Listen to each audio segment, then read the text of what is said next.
Right now on Jamaica News Page tonight, heartbreak in Manchester. Police probing the shocking death of a baby boy. The child's mother is now being sought as investigators try to piece together what happened. Plus, concerning numbers tonight, 60 murders recorded in February following a record low January.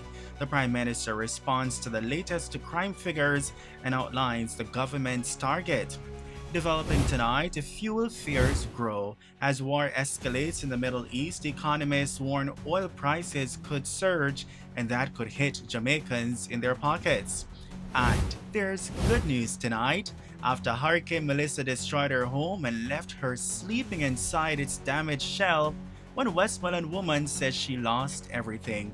But just 3 months later, she's now broke out of brokenness with Super Lotto.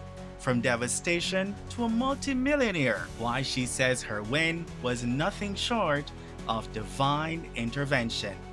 Welcome back to Jamaica News Page tonight, news that keeps you connected to what's happening across Jamaica, and we're powered by viewers just like you. Please click subscribe and tap the notification bell to stay connected.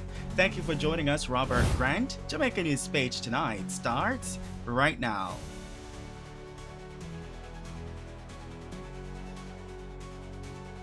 We begin with heartbreaking news out of Manchester. Police are probing the death of a 2-month-old baby boy who was found unresponsive in the community of Top Hill earlier today. Reports indicate that the infant was discovered inside a 5-gallon bucket containing water, sending shockwaves throughout the quiet rural district. Police have confirmed that the child's mother is currently being sought as investigations continue. The baby's grandfather, Jeffrey Forbes, says the family is devastated. When him born, I never see him. And when me hear say the girl drown him in the pond, boy, the whole community grieve, man, because at first this never happened. First, this never happened in our district. We there, I don't know my son I take it. Because the police came down and see it up on Mandeville, you know, we write up some paper and something. So, but you know, the hope we will work out the best way. The girl, him pack up his things and gone. And say, call him and say, he kill the baby and he gone. Boy, I tell my son, say, boy, better make him go on, you know. Himself love him, he love her, you know. Mr. Forbes also revealed that the child's mother had previously experienced troubling episodes, including allegedly setting fire to a home and disappearing for extended periods. However, he says there were no recent signs that anything was wrong. No, we wouldn't expect for, you know, we never see her act no way different from the doctor, them inject her, you know. But man, I don't know what happened. She was on the street before? Yeah, man, I'm there about, man, sometimes in the Mandeville, sometimes in the Spal, in the Christina. Sometimes, you know, see him for weeks. I feel upset. I cried. I don't know how to express it, how I feel about it. So when I hear, I call the baby father, but I didn't get him. And I call the guy who come, the uncle, his nephew, and him come here and call me and say if me hear that he died. And I said no, nothing like that. And when me come out of the gate and come up, I see one crowd here. And then me come out there and then say yes, the baby died. So he turned down in a pool of water, in a bucket of water. The circumstances surrounding the infant's death remain unclear at this time. Investigations are ongoing. Meanwhile, tears flowed in Rocky Point, Clarendon on Sunday after a 5-year-old girl was found unresponsive inside an uncovered pit at her home. Dead is Rakima Williams. According to police reports, the child is believed to have fallen into the pit while playing in the yard. Her mother reportedly became alarmed when she could not find her daughter and began searching. During that search, she noticed that a stone normally used to secure a manhole cover had been moved. When she checked the area, she discovered Rakima inside the pit. The child was rushed to hospital but was pronounced dead. Police have launched an investigation. The St. Mary police have seized a firearm and several rounds of ammunition following an intelligence-led operation in the Port Maria area on Monday.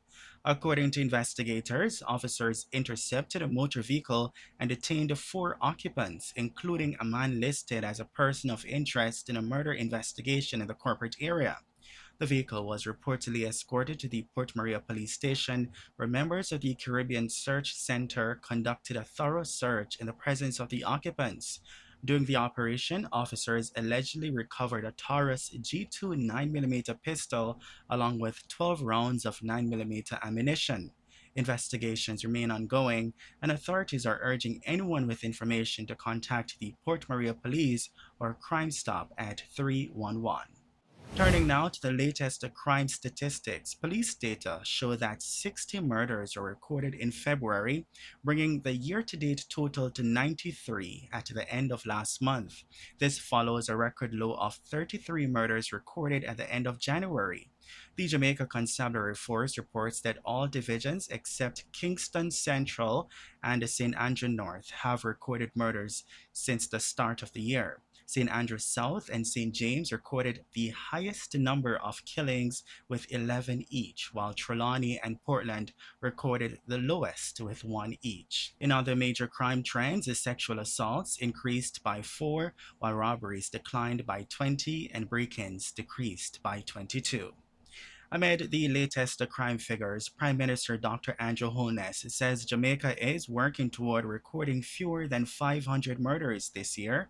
Speaking at a Jamaican Diaspora Town Hall in St. Kitts and Nevis over the weekend, the Prime Minister pointed to significant investments in national security, which he says have contributed to recent gains. In 2025, Jamaica recorded 673 murders, down from 1,147 in 2024, a 43% reduction. Over the last 2 years, our homicide rates have declined by more than 50%. This is the first time in 31 years that murders have fallen below 700. And that momentum has continued into 2026, with murders falling 55% in January 2026 compared to January 2025.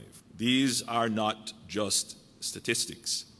These represent lives saved, communities stabilized, and futures reclaimed. These outcomes are not accidental. They are the result of deliberate, sustained institutional reform of Jamaica's security architecture, combined with disciplined operational execution. And over the last decade, we have increased capital investment in our security forces, strengthened intelligence fusion, expanded forensic capability, enhanced domain awareness and surveillance, and we have modernized command and control. We established a new operational capability within the Jamaica Defense Force. This includes maritime, air, and cyber command. We strengthened intelligence sharing networks, reinforced border and customs cooperation, and shifted decisively away from episodic emergency responses towards sustained, intelligence-led joint operations. Dr. Holness expressed confidence that the country's security forces are motivated to push the murder count below 500 in 2026.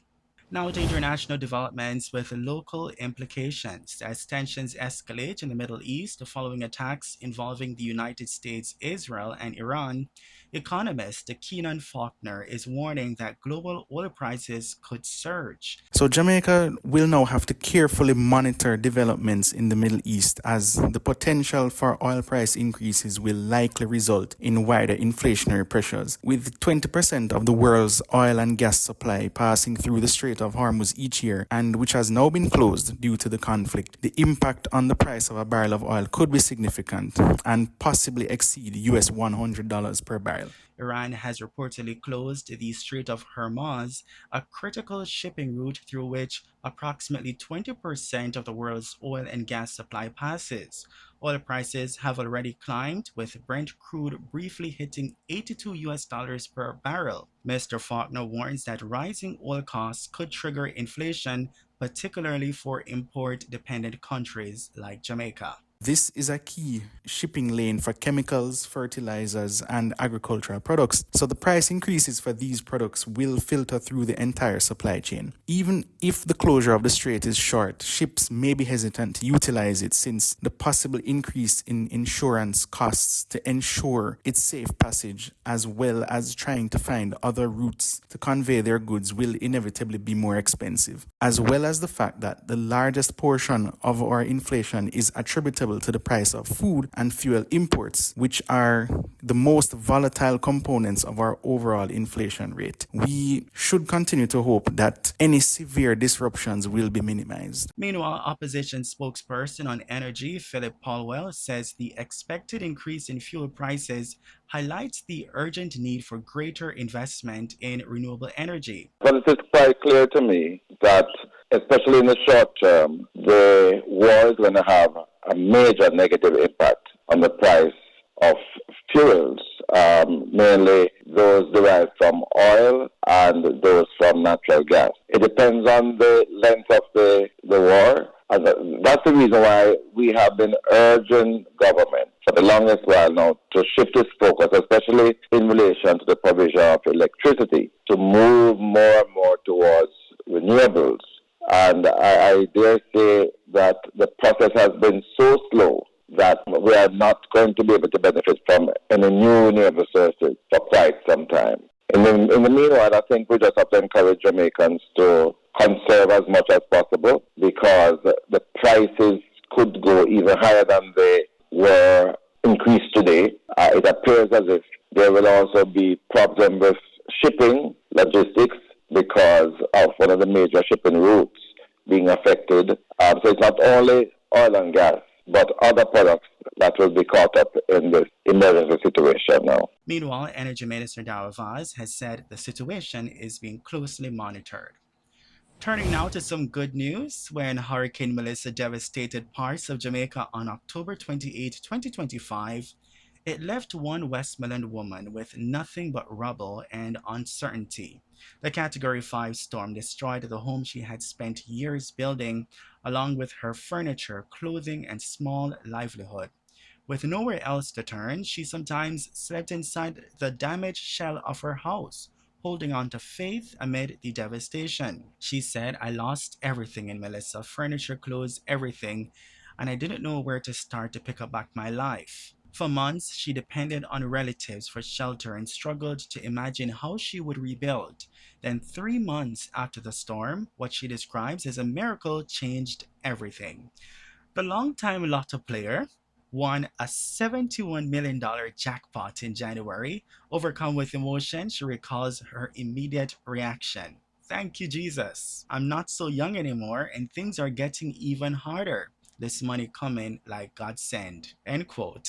Her first priority is rebuilding her home and restoring stability after months of displacement. At the official check presentation, Supreme Ventures Assistant Vice President Kajay Rowe said while creating winners is part of the company's mission, this particular win felt especially meaningful. Rowe said Hurricane Melissa took so much from so many people, including our winner. We're proud that these lotto winnings will play a major role in helping her rebuild and recover. End quote. For one woman who lost nearly everything, what began as heartbreak has now turned into hope and a second chance to rebuild. Congratulations. And that's the news on Jamaica News Page tonight. News that keeps you connected to what's happening across Jamaica. And we're powered by viewers just like you.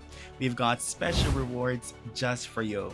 When you become a Jamaica News Page member, you'll unlock these special rewards you'll love, including a loyalty badge next to your name in the comments, shoutouts for your birthday, anniversaries, other special moments, and just so much more. Joining is easy. Just click subscribe, then click join, and choose to become a Thor Star or Thor Elite member right now. That's it, simple and quick. A link to join has been posted in the comments. Please leave a comment so we can welcome you with a shout out.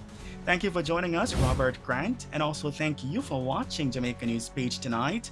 We'll see you in the comments and be sure to join us again for more news. From all of us here, good night.